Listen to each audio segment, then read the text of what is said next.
आइए सुने संत प्रेमानंद महाराज जी के मुख से भगत रामदास जी की कथा। कनकावती नाम की नगरी थी, वहां ये रामदास जी रहते थे। ये चतुर्वर्ण के कुल के थे और ये अपने कुल परंपरा के अनुसार जो गृहस्थी की सेवा है वही सेवा करते थे। अत्यंत दैन्य और अत्यंत गरीब, सीधे पूरे शरीर में ठीक से पहनने के लिए वस्त्र भी नहीं थे, खाने के लिए कोई ऐसी व्यवस्था नहीं थी। अगर आज वो सेवा ना करें जो उनके कुल की है तो दूसरे दिन उनके यहाँ रसोई नहीं जलेगी। ऐसी कोई अन्न की भी व्यवस्था नहीं थी। रोज का रोज कमाना और अपने परिवार का भरण पोषण करना, आए हुए अतिथि की सेवा करना, और सत्संग से बड़ा प्यार था उनको। ये दंपति एकमात्र केवल भगवद आश्रित, कोई संपत्ति नहीं, किसी भी तरह का किसी से कोई व्यवहार नहीं, क्योंकि व्यवहार लोग धनी मानी से करते हैं, गरीब अकिंचन से नहीं करते हैं। इनके एक लड़का था और ये सदैव अपने कुल की जो सेवा है वो जूता गांठने की, वो बीच बाजार में जाके बैठते, किसी के फटे पुराने जो पादुका है उसको सिलते, या कहीं ऐसा संयोग बन जाता तो नई पादुका बना के बेचते, जो उससे मिलता उससे अपने परिवार का पोषण करते और सत्संग जाते। ये बड़े महिमा की बात है। जब कहीं सत्संग में रुचि होने लगे तो समझ लेना कि अब प्रभु आपके ऊपर बरस पड़े हैं। सत्संग में रुचि होना अर्थात भगवत प्राप्ति का मार्ग खुल गया है, क्योंकि सत्संग सुनने वाले को निश्चित निश्चित अविद्या का नाश करके भगवत अनुराग की प्राप्ति होती ही होती है। सत्संग से विवेक प्रकट होता है, विवेक जो है मोह का नाश कर देता है। सत्संग में सबसे पीछे जाके बैठते और जो वैष्णव भगवत चर्चा करते, ये उनके मुख की तरफ ताकते रहते। कोई पढ़े लिखे तो थे नहीं, तो जो बात समझ में आती नहीं तो बस सुनते, और जब भगवान नाम कीर्तन होता तो नाचने लगते। उनका साहस भी नहीं हुआ कि उन वैष्णव से कह सके कि आप हमें दीक्षा दीजिए। बस सत्संग में जो नाम कीर्तन होता उसी नाम को उन्हें पकड़ लिया। बस मन में बार बार कृष्ण गोविंद ऐसा बोलते, और एकांत में वो कभी कभी पुकार उठते हृदय से, हे हरि मैं जैसो तैसो तेरो, हे हरि मैं जैसो तैसो तेरो। इतना ही याद हुआ, बस इतना ही। पद नाम से, शास्त्र स्वाध्याय नाम से, बस इतना ही, हरि मैं जैसो तैसो तेरो। और सत्संग में नियमित जाके बैठना, कुछ समझ में आए या ना आए, जब नाम कीर्तन होता तो बड़ा आनंद मिलता। और वही कृष्ण कृष्ण गोविंद गोविंद हरि हरि, और बीच बीच में आ भर के हरि मैं जैसो तैसो तेरो, मैं जैसा हूं वैसा आपका हूं, मैं जैसा हूं हे हरि आपका हूं। तीन प्राणी, स्वयं, पत्नी और पुत्र, जो इस सेवा से उनको अर्थ मिलता, उससे परिवार का पोषण, कोई अतिथि पधारता उस अतिथि की सेवा, और जो सत्संग में जाते हैं नियमित, बस उनके हृदय में एक बात बैठ गई, कैसे कैसे इस जगत के मालिक को रिझाऊं। ना तो मेरे में कोई योग्यता है, ना पढ़ा लिखा हूं, ना धन है, ना पवित्रता है, मैं किसी योग्य नहीं, कैसे रिझा। क्या मेरे से कभी प्रभु रीझ सकते हैं? बिल्कुल बिल्कुल अनपढ़, कोई शास्त्र का ज्ञान नहीं, कोई पवित्रता का ज्ञान नहीं, कोई पद्धति का ज्ञान नहीं। आप देखिए, प्रभु केवल भक्ति से प्रसन्न होते हैं, जानते भी नहीं हो कि भक्ति किसे कहते हैं। आगे इनके प्रसंग में देखिएगा, एकदम भोले भाले, जानते भी नहीं कि भगवान की कोई भक्ति भी होती। बस सत्संग में पहुंच जाना, जैसे सत्संग हो रहा है, पहली बार गए, बैठ गए, अच्छा लगा, क्योंकि सत्संग का एक जो वातावरण होता है, कोई कितना भी अज्ञानी विषय जीव हो, उसके हृदय को परम शांति शीतलता, तभी नींद आ जाती है। अगर वो किसी को नींद ना आती हो तो सत्संग में बैठ जाओ, इंद्रियों को विश्राम मिलता है। भले वो सोच समझ ना हो तो भी उसको विश्राम मिल जाएगा, वो नींद में चला जाएगा। अगर वो सतोगुणी है, भगवत भक्त है, तो भाव में चला जाएगा, और अगर उसकी पहुंच नहीं हुई भाव में तो वो विश्राम को प्राप्त होता है। समस्त इंद्रियां सुखद अनुभव करने लगती हैं, धीरे धीरे विवेक बढ़ता है। अब वो बीच बीच में जैसे जूता गांठ रहे तो बीच बीच में एकदम रुक जाते और पुकार उठते, हरि मैं जैसो तैसो तेरो, हरि मैं जैसो तैसो तेरो। कैसी बढ़िया बात, इससे बढ़कर कोई बात ही नहीं, कोई बात ही नहीं। मैं जैसा हूं आपका हूं हरि, मैं आपका हूं जैसा। बस बार बार कृष्ण गोविंद कृष्ण गोविंद कृष्ण गोविंद, बीच बीच में आह भर कर हरि मैं जैसा हूं आपका हूं, हरि मैं जैसो तैसो तेरो। ये बात उनको इतनी प्यारी लगी, हरि मैं जैसो तैसो तेरो। अब ये इसी को गुनगुनाते, सदैव इसी को गुनगुनाने लगे, हरि मैं जैसो तैसो तेरो। निरंतर इस पंक्ति को गुनगुनाना और वो अपने कार्य को करना। उनके हृदय में इस पंक्ति का मर्म उतरा। जो हम बोलते हैं, जो हम सुनते हैं, वही मनन होता है। जो मनन होता है वही हमारे अनुभव का विषय बन जाता है। जैसे हम विषय वार्ता सुने, विषय वार्ता बोले, विषय चिंतन करें तो हम विषयी हो जाते हैं, कामी हो जाते हैं। यदि हम नाम कीर्तन सुने, गुण कीर्तन सुने, उसी का गायन करें, उसी का चिंतन करें तो हम भक्त हो जाते हैं, हम भगवत प्रेमी हो जाते हैं। तो वो बार बार इसी का गान करते हुए, इसी का चिंतन करते हुए इसके मर्म को प्राप्त हो गया। मर्म को प्राप्त होने का मतलब भगवत संबंध हृदय में आ गया। मैं हरि का हूं, हरि मैं जैसो तैसो तेरो। ये पंक्ति गुनगुनाना सचमुच चमत्कार हो गया। उसके मन की स्थिति का परिवर्तन इस सूत्र ने कर दिया। हरि मैं जैसो तैसो तेरो। प्रभु तो भाव के भूखे हैं, वे श्रद्धा रहित, प्रेम रहित, अपनापन रहित। कोई वेद मंत्रों का कितना भी उच्चारण करे, कितना भी पाठ करे तो उसका पुण्य होगा, भगवान थोड़ी प्रसन्न हो जाएंगे। प्रभु तो केवल केवल भाव, आपके आंतरिक भाव को स्वीकार करते हैं। रामदास जी का एक विशुद्ध सरल भाव, हरि मैं जैसो तैसो तेरो। कभी कभी वो आंसू बहाते हुए ये गान करने लगते, हरि मैं जैसो तैसो तेरो। अब एक दिन की बात कि एक चोर मंडली किसी धनी मानी भक्त के घर में गई, जो गृहस्थ भक्त होते हैं, खूब धन संपदा थी। तो उनके यहां शालीग्राम भगवान सिंहासन में थे, और सिंहासन स्वर्ण का था, छत्र भी स्वर्ण का। तो चोरों ने सब कुछ चुराया, सिंहासन छत्र सहित शालीग्राम भी चुरा लिए। तो सिंहासन और छत्र तो बेचने के काम में आ गया, शालीग्राम भगवान उनके किस काम के। तो उसने स्वाभाविक, जिसके बट में पड़े थे सिंहासन और छत्र, और भी सब सामग्रियां थी जो आपस में बांट ली थी। उस चोर ने विचार किया कि ये पत्थर हमारे किस काम में आएगा। तो जा रहा था तो देखा बाजार में वो जूता गांठ रहे थे रामदास जी। भाव में बार बार ऐसे गांठते गांठते रुक जाते और कहे, हे हरि मैं जैसो तैसो तेरो। कैसी रसमयी स्थिति, आहा। अब वो चोर विचार किया कि वो जैसे जूता गांठने में कुछ ज्यादा हो जाए धागा या चमड़ा, तो उसे काटने के लिए उनके पास जो औजार होते हैं उनको पत्थर से घसते हैं। तो उसने विचार किया कि पत्थर ये मेरे काम में तो आने वाला नहीं, क्योंकि उसके अंदर कोई भाव ही नहीं था कि भगवान है। तो उसने रामदास जी से कहा कि सुनो, हमें अगर तुम जूता दे दो तो तुम्हारे घसने के लिए हमारे पास एक बहुत चिकना पत्थर है, हम दे दें। तो रामदास जी ने जो नए जूते बनाए थे वो उसे दे दिए, बिल्कुल सरल स्वभाव के भोले भाले भक्त। और वो शालीग्राम भगवान उनको दे दिए, और ये कह के दिया कि पत्थर तुम्हारे घिसने के काम में आएगा। अब वो देखा तो कि ये चिकने हैं, पर जब उसमें अपना वो औजार घसा तो और बढ़िया धार निकली उसकी। उसको लगा चलो जूते के बदले में अच्छा पत्थर मिल गया, बढ़िया है।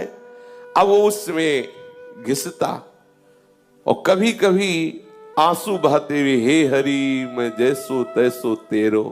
देखो सूक्ष्मता की बात है, उसके आंसू गिरते शालिग्राम में। अब जब जोर से घसना होता तो हाथ में रख के थोड़ी घसते बनता है, फिर वो कुछ और मुद्रा होती है, इसमें स्पष्ट लिखा हुआ है वो मुद्रा।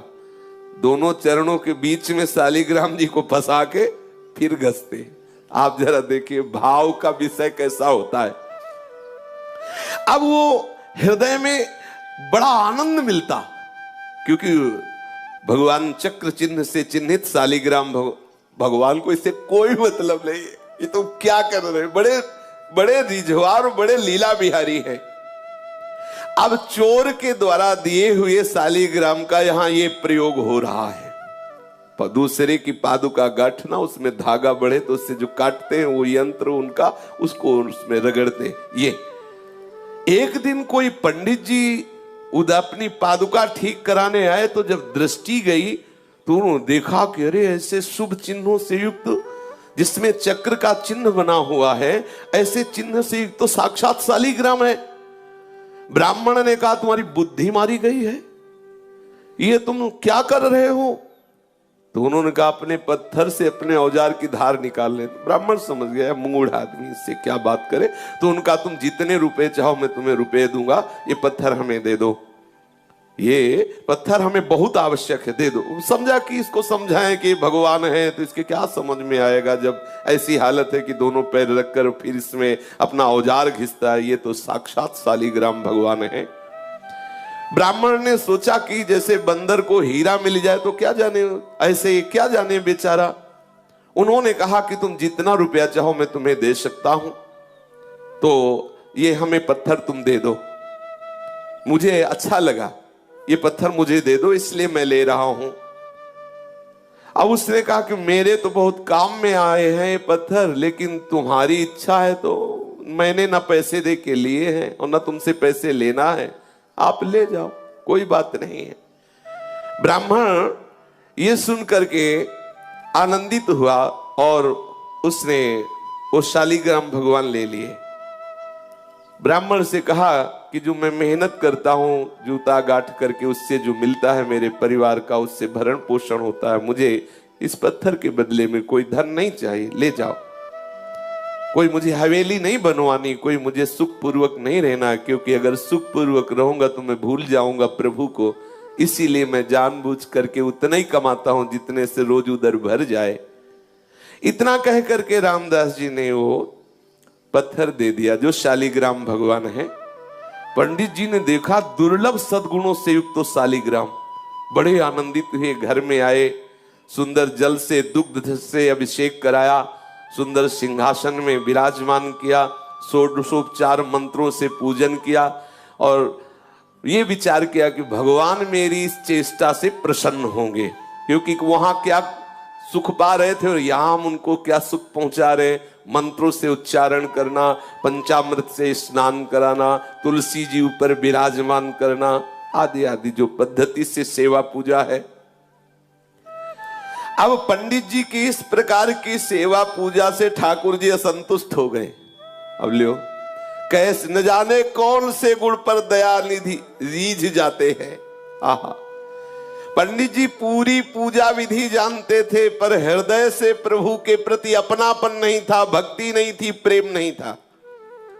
और ये अब आप समझ लो किस कोटि के भक्त है, कुछ ज्ञान ही नहीं है, परंतु इनके हृदय में है कि मैं प्रभु का हूं, प्रभु मेरे हैं। कभी कभी आंसू बहाते तो वो आंसू जो शालिग्राम भगवान के ऊपर गिरते, उससे बड़ा पंडित जी का पंचामृत नहीं।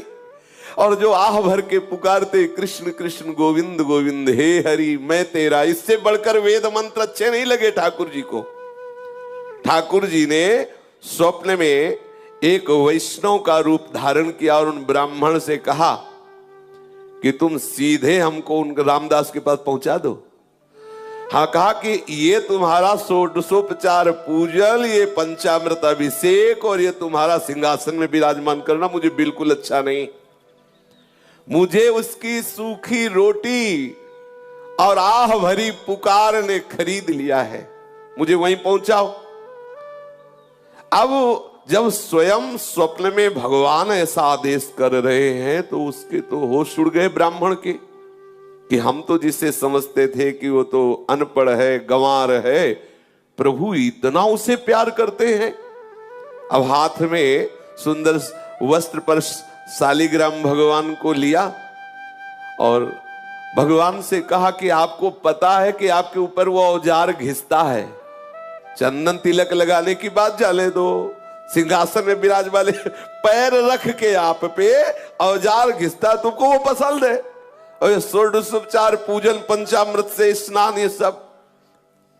प्रभु ने कहा जब वो आंसू बहाते हुए नाम बोलता है ना, कृष्ण गोविंद हे हरि मैं तेरा, मुझे इतना सुख मिलता है कि वेद मंत्रों से मुझे सुख नहीं मिलता।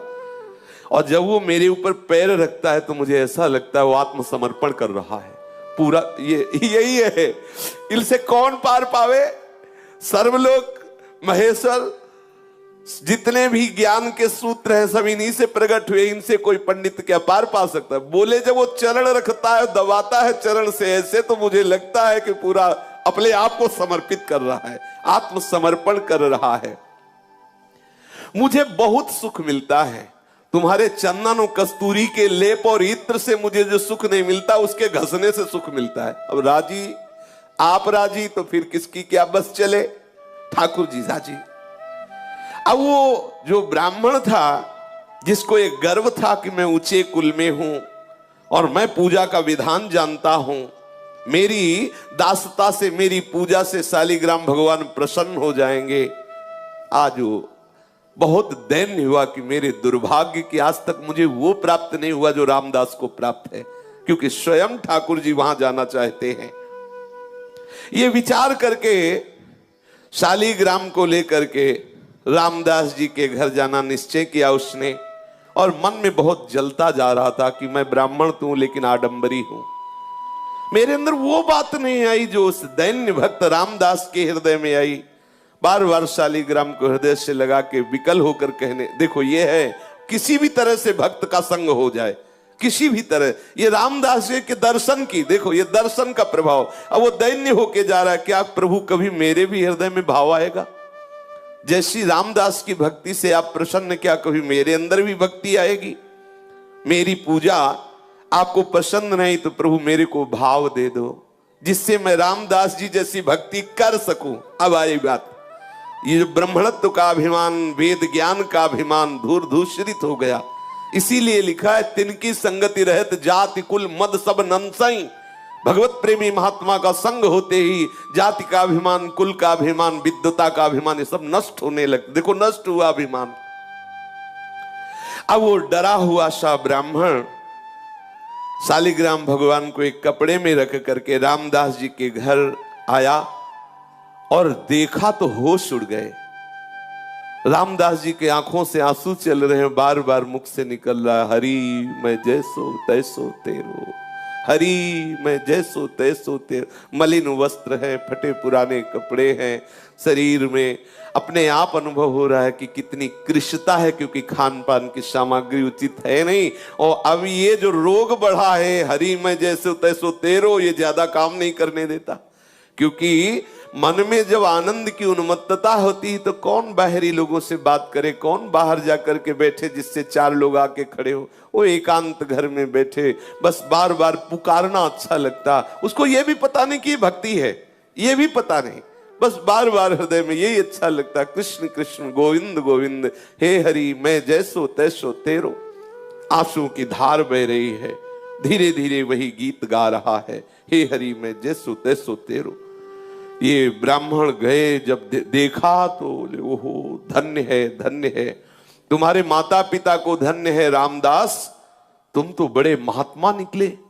हम तो समझ ही नहीं पाए कि तुम्हारी ऐसी ऊंची स्थिति है, तुम्हारे अधीन भगवान है। अब वो धीरे धीरे उसके नेत्र खुले, वो अपने भाव से बाहर आया। तब उन्होंने कहा कि ये जिन पर तुम पत्थर समझ करके अपना औजार घिसते थे, औजार नहीं, मैं उस समय बताया नहीं, ये साक्षात शालिग्राम भगवान हैं, त्रिभुवनपति स्वरूप में विराजमान है, सारे विश्व के स्वामी हैं, घट घट में विराजमान है, सबकी गति है, सबके आश्रय है। इनके शरणागति होने से जीव बंधन मुक्त हो जाता है। तुम्हारी सरलता, तुम्हारे प्रेम से ये रीझ गए हैं। जब मैं इनको ले गया, इनको पंचामृत से अभिषेक किया, वैदिक स्तोत्रों द्वारा इनकी स्तुति की, इनकी सेवा की, इनको भोग लगाया सब, लेकिन इनको पसंद नहीं आया। इनको तुम पसंद आए। मेरे स्वप्न में एक वैष्णव रूप धारण करके आए और मुझे ऐसा आदेश किया कि मुझे रामदास जी के पास भेज दो। वो रो पड़ा कि मैं तो महान पापी हूं। रामदास रो पड़े, अरे मैं महान पापी हूं, मैं तो समझ नहीं पाया कि भगवान है और मैं इनके ऊपर ऐसा कृत्य करता रहा है, मैं तो बहुत अपराधी हूं। चीख चीख के रोने लगा, मैं कितना निर्दयी, कितना नीच हूं, देखो मैंने क्या किया। बस ब्राह्मण तो खड़ा का खड़ा रह गया, वो भाव में डूब गए और हे करुणा समुद्र प्रभु, मैं कैसे आपको रिझा पाऊं, तुम मुझे कितना प्यार करते हो और मैं कितना नीच हूं। ऐसे बस पुकारने लगा, रोने लगा। अनन्य भक्ति से भगवान रीझ जाते हैं। बार बार ब्राह्मण उनको धन्यवाद करता कि तुम्हारे अंदर जो भाव आया है ना, ये बहुत कृपा से आया है। ब्राह्मण के वचन सुनकर के रामदास के हृदय में थोड़ी शीतलता आई। ब्राह्मण के चरणों में नमन किया। जो ही ब्राह्मण गया तो शालिग्राम की वो मूर्ति लेकर हृदय से लगाया और खूब रोने लगे। प्रभु मैं जान नहीं पाया कि आप भगवान हो, आप शालिग्राम भगवान हो। घर में ले गया, फटा पुराना जो भी कपड़ा हो ऐसे बिछाया, आसन पर शालिग्राम रखे और जो रूखा सूखा उसके घर में होता ठाकुर जी को भोग लगाता और गदगद कंठ से प्रभु को पुकारता। कई दिन ऐसे सेवा के बाद उसके हृदय में बात आई कि यदि तुम भगवान हो, मैं तो जानता नहीं, पंडित जी कह गए, मैं तो नहीं जानता कि तुम शालिग्राम भगवान हो, यदि तुम भगवान हो तो मुझे दर्शन दो। जब आप इतना प्यार हमसे करते हैं कि उनके घर तुम्हें रुका नहीं गया और तुम वहां से वापस आए हो, तो प्रभु मैं दीन हूं, मैं नीच हूं, मैं अज्ञानी हूं, मैं दुर्जन हूं, मैं पतित हूं, लेकिन हूं तो प्रभु आपका ही।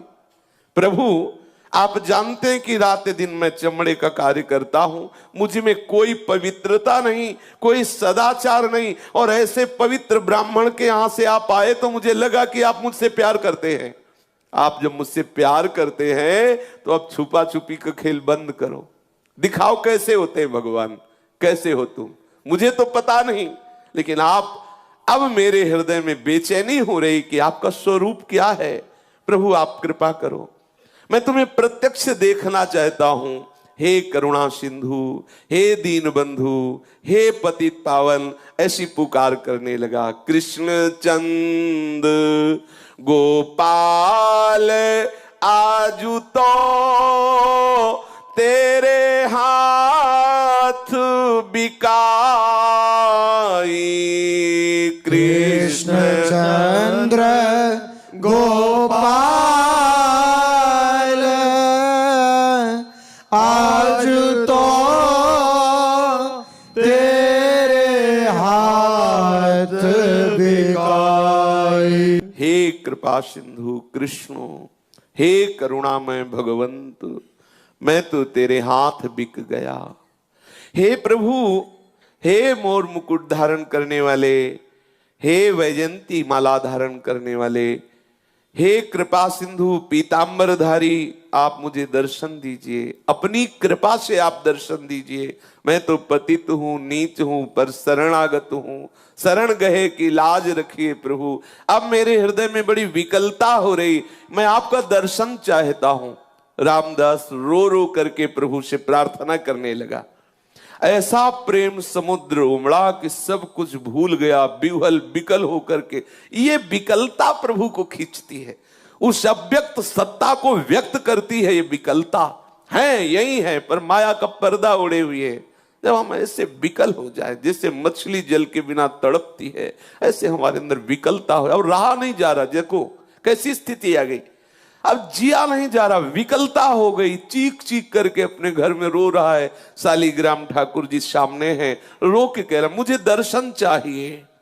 सब भूल गया।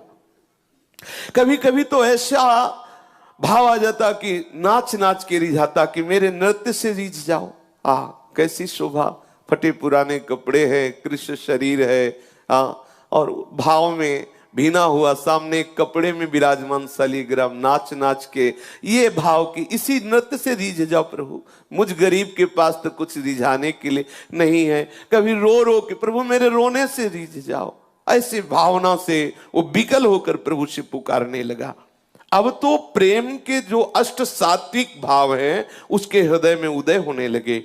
कभी हंसता, कभी रोता, कभी चुप शांत बैठ जाता, कभी गान करता, कभी हे हरि मैं जैसो तैसो तेरो, ऐसा पुकार उठता। उसके हृदय में इतनी जोर से लालसा जागी कि प्रभु का वियोग इससे असह्य हुआ और प्रभु को असह्य हो गया अब रुकना।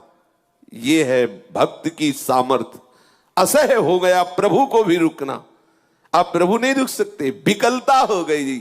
आहा, प्रभु विकल हो गए। अब वो गदगद कंठ से हे वंशीधर, हे मदन मोहन, जोर जोर से पुकारने लगा। हे वंशीधर, हे मदन मोहन, तुम्हारे चरणों में बार बार नमस्कार है। मुझ गरीब की पुकार सुनो।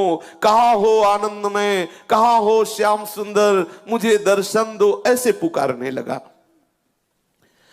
प्रभु यद्यपि मैं समझ रहा हूं कि जैसे छोटा सा बालक चांद को खेलने के लिए मांगे, ऐसे ही मेरी बात है। कहां मैं नीच अधम, कहां बड़े बड़े तपस्वी ऋषि जो आपको दुलार करते रहते ध्यान के द्वारा, कहां मैं अपवित्र। पर प्रभु मैं हूं तो आपका ना।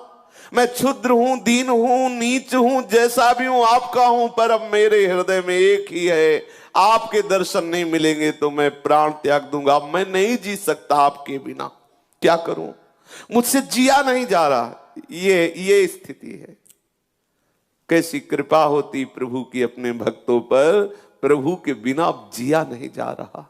ये मतलब अब इस बात में केवल वाणी लड़खड़ाती है। ये केवल प्रभु देते हैं। भजन साधन वो सब एक तरफ, ये बात अब जिया नहीं जा रहा। वो हृदय में ऐसी विकलता, एकांत बैठा हुआ पुकारता रहता है, अब जिया नहीं जा रहा। ये बात जिनके हृदय में आ गई, बस मिलन नजदीक है। जब जिया न जाए, नहीं खान पान ते भावे, नहीं कोमल वसन सुहावे, सब विषय लगे ते खारा है, हरि आशिक का मग्न। अब कुछ अच्छा नहीं, बस अब जीवन है तो हरि से है, अगर नहीं मिले तो जीवन नहीं। ऐसी विकलता हृदय में। अब मैं तुम्हारे लिए ही जी रहा हूं, बस हमारा जीवन प्रभु के लिए है। प्रभु यदि आप न आए तो इस जीवन का अंत हो जाएगा, क्योंकि आप कुछ सुहाई नहीं दे रहा। मैंने तो कभी जाना ही नहीं कि तुम प्रभु हो। देखो मैंने आपका निरादर किया, पर आपने प्यार किया। मैंने निरादर किया, मैंने जाना ही नहीं कि तुम शालिग्राम के रूप में चोर के द्वारा मेरे पास स्वयं आए हो। मैंने जाना ही नहीं। मैंने तो औजार घिसा, आपके ऊपर चरण रखे, आपको माना ही नहीं कि आप भगवान हो। लेकिन आप मुझसे प्यार करते हो। मैं उसी प्यार की दुहाई दे के कह रहा हूं कि आप मेरे से मिल जाओ, मेरे से मिल जाओ हे कृपा सिंधु। तभी मेरे अंदर ये हिम्मत आई कि मैं ऐसा कह सकूं कि मेरे से मिल जाओ। दीन दयालु, मेरा साहस आपकी कृपा पर निर्भर है। बोलो, आप एक सदाचारी वेदज्ञ ब्राह्मण के यहां जाकर भी संतुष्ट नहीं हुए, मुझ मैले कुचेले आचरण वाले के घर आए प्रभु, इसीलिए मेरा साहस हो रहा है। आप एक बार मेरे नेत्र गोचर हो। यदि दर्शन ना देना होता तो ये आपने ललक क्यों लगाई? ये आपने ललक क्यों लगाई? आप क्यों आए मेरे पास? क्यों मुझे सत्संग में ले गए? क्यों वो बातें सुनाई? क्यों अपना नाम अपनी जिह्वा पे लाए? क्यों ऐसी लीला की? मैं तो जैसा था वैसा पड़ा रहता, लेकिन आपने ही ये ललक लगाई, आप ही मुझे आगे बढ़ाए। तो अब आप मिल जाइए प्रभु, मैं जैसा हूं तुम्हारा हूं, अब मिल जाइए। बस बार बार यही, एक बार सांवरे ये अपना चांद सा मुखड़ा मुझे दिखा दो। मेरा चित्त विकल हो रहा है, हे मेरे मनमोहन, करुणा की वर्षा कर दो। इस दीनहीन कंगाल के पास कुछ ऐसा नहीं है जिससे मैं तुम्हें रिझा पाऊं। इस प्रकार विकलता हुई। भक्त का विशुद्ध भाव भगवान को अधीन कर लेता है। इसी विशुद्ध भाव की स्थिति में कोई भी विकार उसके हृदय में नहीं टिकता। काम, क्रोध, लोभ, मोह, दम, ये सब नष्ट हो जाते हैं। हृदय एकदम द्रवित, निर्मल और आंसुओं की धार के रूप में हृदय बहने लगता है। रामदास जी की प्रेम भरी पुकार सुनकर के उस सर्वेश्वर प्रभु स्थिर न रह सके। वो एक वैष्णव का रूप बनाया और रामदास जी के घर पहुंचे। रामदास जी के तो आंसू चल रहे थे, प्रभु से पुकार रहे थे, वो मस्ती में झूम रहा था। कभी कभी नाच पड़ता, कभी कभी अश्रु प्रवाह करते हुए कुछ बड़बड़ाता जो समझ में भी नहीं आता। कभी कभी शालीग्राम की मूर्ति उठा के हृदय से लगाता, चूमता, अपने नेत्रों में लगाता। कभी कभी मूर्ति लेके नाचने लगता, कभी मूर्ति को रख के साष्टांग दंडवत करने लगता। ऐसे और भगवान वहां खड़े हैं वैष्णव रूप। प्रेम दशा का निरीक्षण करके मुस्कुराते हुए उससे बोले, अरे भैया, ये तू नाच कूद क्यों मचा रहा है? कुछ मिल गया क्या तेरे को? ये बड़बड़ा क्या रहा है? ये काम धंधा छोड़ करके ये हाथ में क्या लिए है शालीग्राम के लिए? प्रभु वैष्णव रूप में घर गए और ऐसा पूछा। रामदास जी को आवाज सुनाई दी तो बाह्य चेतना हुई, आंख खोल करके देखा कोई वैष्णव है। साष्टांग दंडवत प्रणाम किया। सामने देखा दिव्य मूर्ति, द्वादश तिलक लगाए हुए कोई वैष्णव खड़ा है। विनीत भाव से हाथ जोड़कर कहा, प्रभु मैं तो महामूर्ख और अपवित्र नीच प्राणी हूं, मेरे से अपराध ही बनते रहते। मैं क्या आपके प्रश्नों का जवाब दूं कि मैं किसको लिए हूं, क्या बड़बड़ा रहा हूं, क्या बोल रहा हूं? मन का कुटिल हूं, विद्या बुद्धि बिल्कुल है नहीं, पवित्रता का तो लेश नहीं है। पर ये जब से मिले, शालीग्राम दिखाया और कहा, ये जब से मिले तब से मेरे हृदय में कुछ हो रहा है, बेचैनी हो रही, मुझसे अब जिया नहीं जा रहा।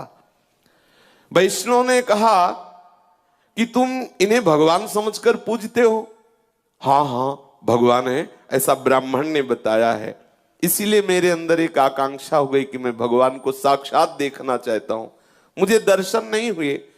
मुझे लगता है कि मुझे पूजा विधि नहीं आती है, कोई मंत्र आदि नहीं आता। जैसा मन में आता वैसे सेवा करता हूं, जो मन में आता वैसा बोलता हूं। क्या दीन दयालु प्रभु मेरे पे रीझ जाएंगे? ओ वैष्णव से ऐसा रामदास जी पूछते हैं।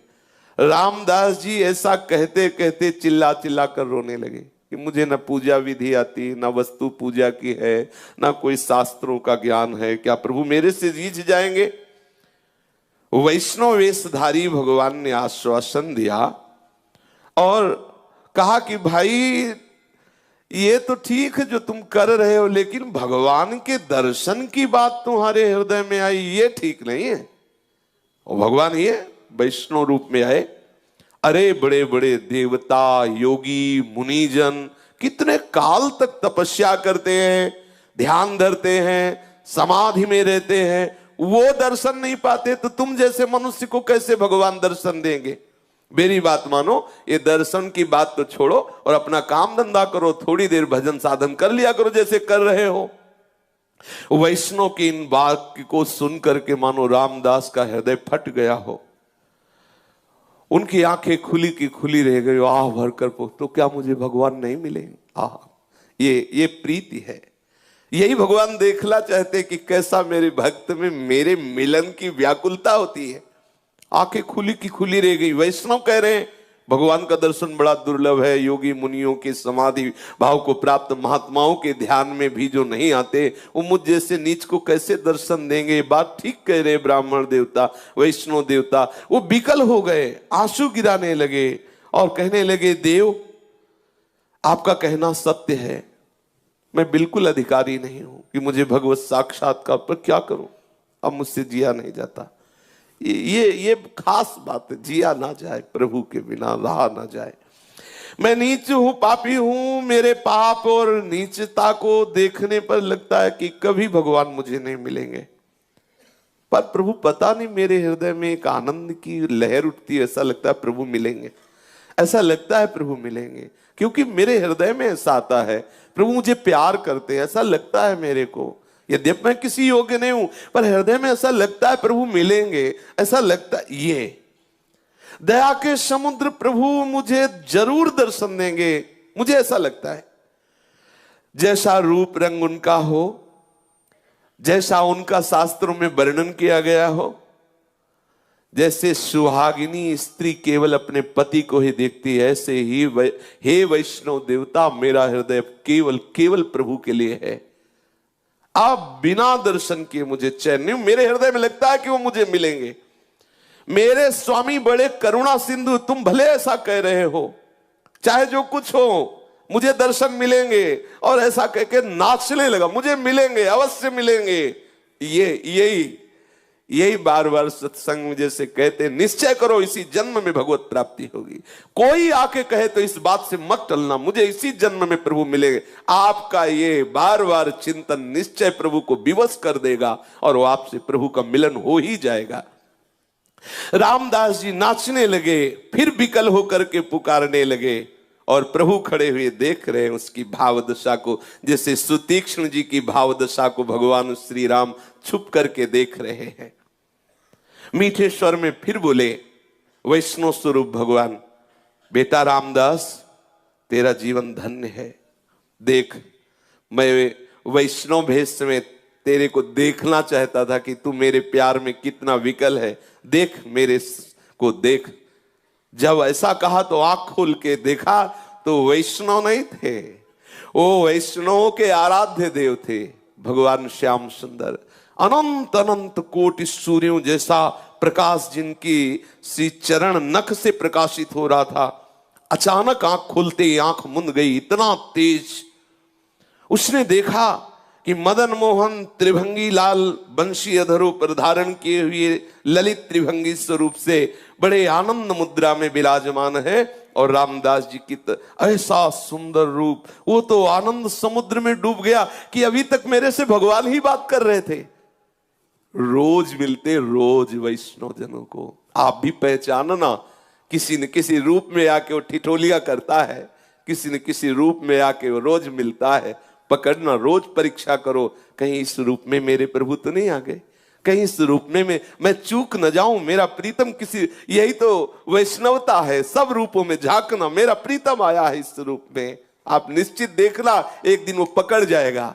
और वो जैसे रामदास जी के सामने अपनी उस छद्म भेष को हटा दिया, ऐसे ही हटा देगा। वो किसी रूप में रोज आता है, वो ऐसा नहीं है, करुणा का समुद्र है, वो रुक नहीं सकता, नहीं रुक सकता, वो तुम्हारे पास ही है, रोज तुम्हें दुलार करता है। सच्ची मानिए, जिस दिन ऐसी विकलता हो जाएगी उस दिन वो पर्दा हटा देगा, और ऐसा ही सुख मिलेगा जैसा रामदास जी को मिला।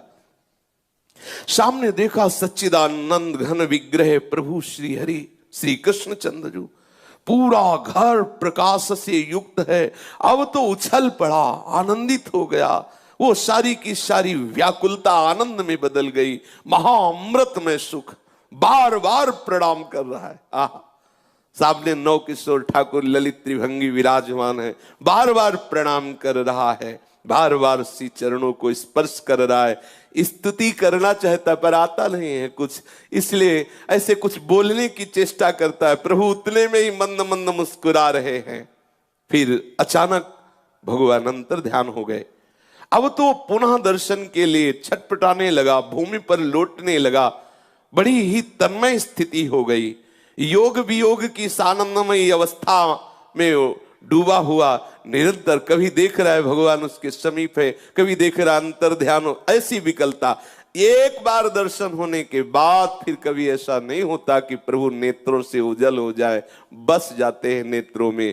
ऐसी ही आनंदमयी स्थिति में उसका शरीर पूरा हुआ, और वो नित्य पार्षद स्वरूप धारण करके प्रभु की नित्य सेवा में उपस्थित हो गया। इसीलिए देवर्षि नारद जी कहते हैं कि भगवत प्राप्ति के लिए, भगवत मिलन के लिए कोई ऐसा नहीं कि आप उच्च कुल में जन्मे हो तो ही भगवान मिले, या वेदों के पारंगत विद्वान हो, या बड़े दानी हो, तपस्वी हो, आदि आदि हो तो तुम्हें प्रभु मिले। प्रभु केवल केवल अपने भक्ति भाव से मिलते हैं।